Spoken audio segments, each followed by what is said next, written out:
नमस्कार आपण अंचल आपण खबर लोचक लाइव रे स्वागत करुछि मु निराकार। आसन देखिबा आजिर मुख्य खबर। गोपीनाथ स्वामी नोडाल विद्यापीठ कादुआ मंगराजपुर वार्षिक उत्सव संभावना 2024-25 विद्यापीठ प्रधान शिक्षक संतोष कुमार प्रधान को संयोजना और गोष्ठी शिक्षा अधिकारिणी श्रीमती कल्याणी पाढ़ी पौरोहित्य बहुत जाकजकम विद्यालय परिसर में पालित हो जाइछि। भंजन निर्वाचन मंडली माननीय विधायक श्रीयुक्त प्रद्युम्न कुमार नायक मुख्य अतिथि रूपे जोगदे वार्षिक उत्सव संभावनार उद्घाटन करथिले। छात्र छात्री मान द्वारा परिवेशित यौतुक निर्यातना और जड़े शिक्षक को आधार करी सचेतन धर्मी नाटक बेस शिक्षण थिला बोली माननीय विधायक कहिथिले। नारी शिक्षा उपरे गुरुत्व मध्य से देथिले।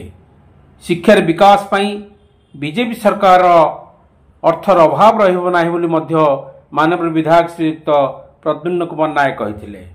स्वतंत्र अतिथि रूपे विद्यालय प्रतिष्ठाता तथा प्रथम प्रधान शिक्षक विशिष्ट शिक्षाविद श्रीयुक्त गोदावरी महापात्र जोगदे निज जीवन कालर शिक्षा प्रदान उपरे अभरा स्मृति उपरे आलोकपात करथिले।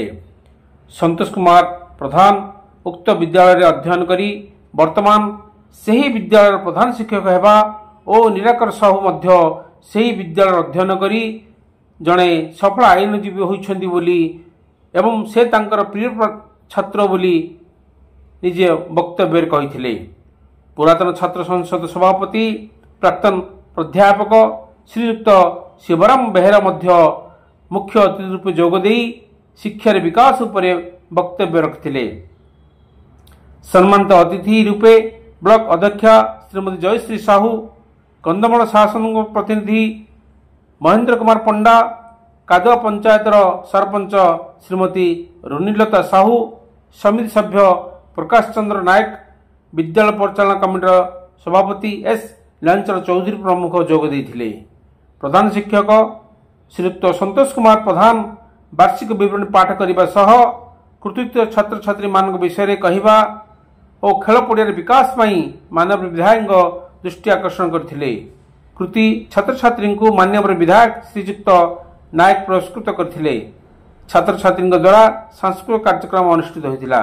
विद्यालय शिक्षक कैलाश चंद्र सुबुद्धि, संतोष कुमार षडंगी, सुशांत नायक, प्रज्ञा प्रकाश नायक, आशीष कुमार प्रधान, जितेंद्र कुमार बेहेरा, गंगाराणी साहू, सागरिका प्रधान समेत समस्त शिक्षक और कर्मचारी वार्षिक उत्सव में सहायता करथिले।